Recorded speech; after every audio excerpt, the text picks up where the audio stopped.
Can you hear me, Solid Snake? Do you know who I am? I always knew that one day I would meet you. The man who stole the light from my life. Because of you! I am the man from whom you stole everything good! And now, after the sacrifice of our brothers, after 30 long years, finally the two of us meet. The brother of light and the brother of dark. There definitely is a resemblance. Don't you think, little brother? Or should I say big brother? I'm not sure. Anyway, it doesn't matter. You and I are both the last surviving sons of Big Boss. Snake, did you like my sunglasses? Oh, you'd point a weapon at your own brother? I disguised myself as Master Miller so I could manipulate you more easily. You performed quite well, I must say. Although the boys at the Pentagon are probably saying the same thing. Following orders blindly with no questions asked. You have lost your warrior's pride and become nothing more than a pawn snake. Stopping the nuclear launch, rescuing the hostages. It was all just a diversion. The Pentagon only needed you to come into contact with us. That's what killed the Armstage president and Decoy Octopus. That's right. You were sent here to kill us, so they could retrieve Metal Gear Rex undamaged, along with bodies of the Genome soldiers. From the beginning, the Pentagon was just using you as a vector to spread Foxdie. Dr. Naomi Hunter was working with the Pentagon, but it seems that she couldn't be controlled so easily. We've got a spy working in the Pentagon. He reported that Dr. Hunter altered Foxdie's program just before the operation, but no one knows how or why. Maybe they arrested her so they could find out the answer to that. But I had no idea she was motivated by such petty revenge. We still don't know what changes she made to Foxdie's program. Oh well, it doesn't matter. I've already added the Foxdie vaccine to my list of White House demands. But it might prove to be unnecessary. You were successful in coming into contact with all of us, so we must have all been exposed to the virus. It's true that the Armstage president and Decoy Octopus were killed by Foxdie, but Ocelot, myself, and you, the carrier, were apparently unaffected.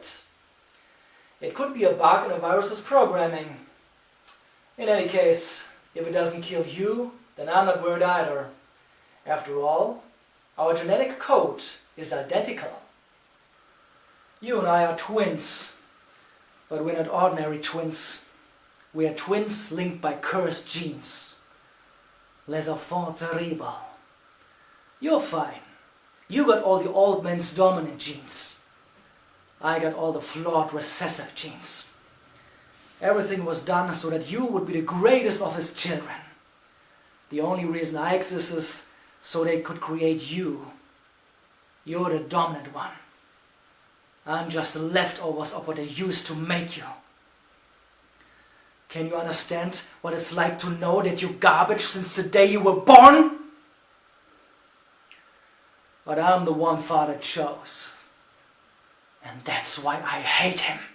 He's choosing me knowingly to be the inferior one. For this I want revenge. You don't even understand this. You who could kill your own real father. You stole my chance for revenge.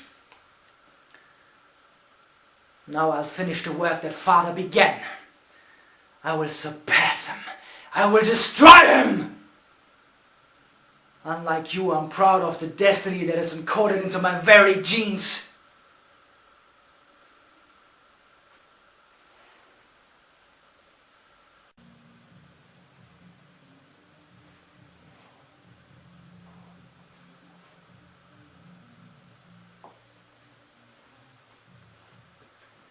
Sleeping late as usual, eh, Snake?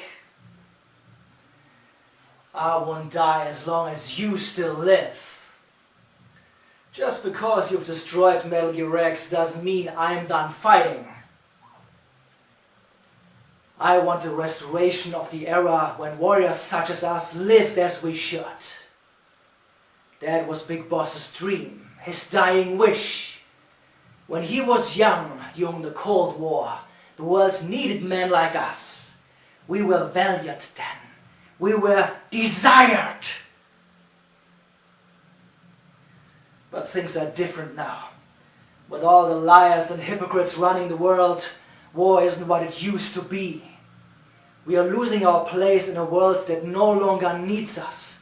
A world that now spurns our very existence. You should know that as well as I do. After I launch this weapon and get our $1 billion, we'll be able to bring chaos and honor back to this world gone soft. Conflict shall breed conflict. New hatreds will arise. And our own biosphere shall steadily expand. As long as there are people, there will always be war. But the problem is balance. Father knew what type of a balance was best. Isn't that reason enough for warriors such as us? Don't you tell me that you don't want this kind of world, you liar! Ha! Why are you here then? Why do you continue to follow your orders while your superiors betray you? Why did you come here? Well, I'll tell you then. You enjoy all the killing, that's why! Are you denying it? Haven't you already killed most of my comrades? I watched your face as you delivered the coup de grace. Oh, it reflected such vitality. There is a killer inside you, you don't have to deny it. We were created to be that way. Les enfants terribles, the terrible children. That's what the project was called. It started in the 1970s. Their plan was to artificially create the most powerful soldier possible. The person that they chose as the model was the man known then as the greatest living soldier in the world, Big Boss. But Father was wounded in combat and already in a coma when they brought him in. So they created us from his cells, with a combination of 20th century analog cloning and the super baby method. They fertilized an egg with one of Father's cells and then let it divide into 8 clone babies. Then they transferred the clones to someone's uterus and later intentionally aborted 6 of the fetuses to encourage strong fetal growth. You and I were originally octuplets. The other 6 of our brothers were sacrificed to make us. We were accomplices in murder before the day we were even born. So it was you and I, 2 fertilized eggs with exactly the same DNA. But they weren't finished yet. They used me as a guinea pig to create a phenotype in which all of the dominant genes were expressed. To create you, I got all of the recessive genes. You took everything from me before I was even born!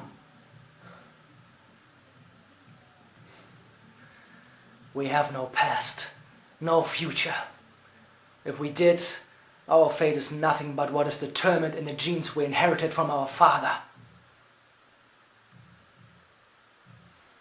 But you and I aren't his only children. The Genome Soldiers, they too are his progeny, carrying on his genetic legacy. But unlike us, they carry it digitally. With the completion of the Human Genome Project in the last century, the mysteries of humanity were laid bare.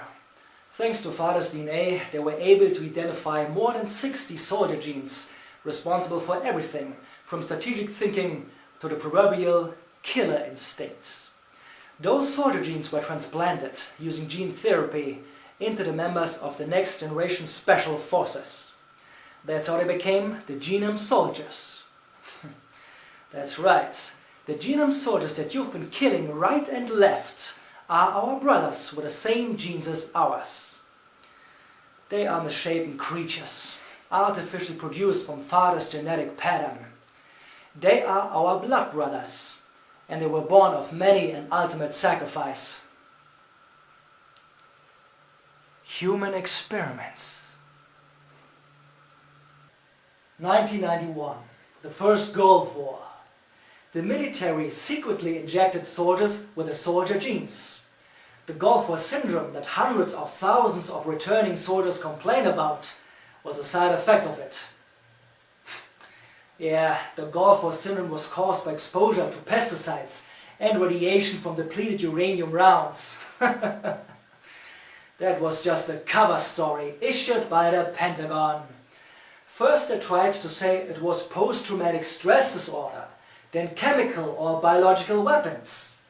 The poison gas detection units and the anti-sarin injections, they were all just to cover up the secret genetic experiments.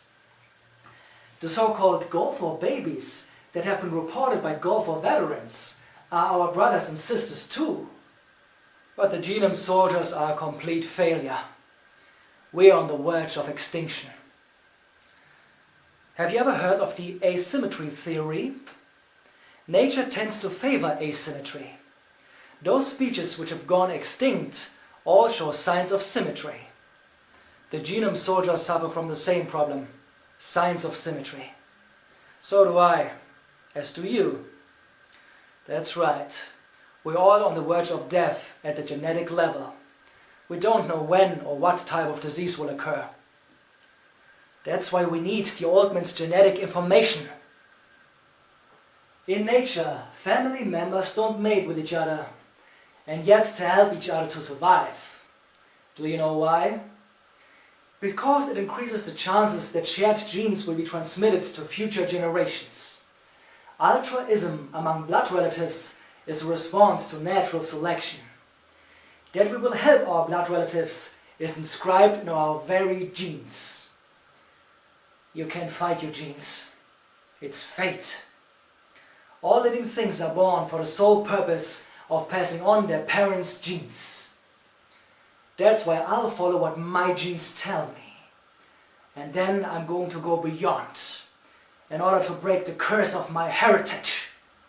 And to do that, first I will kill you.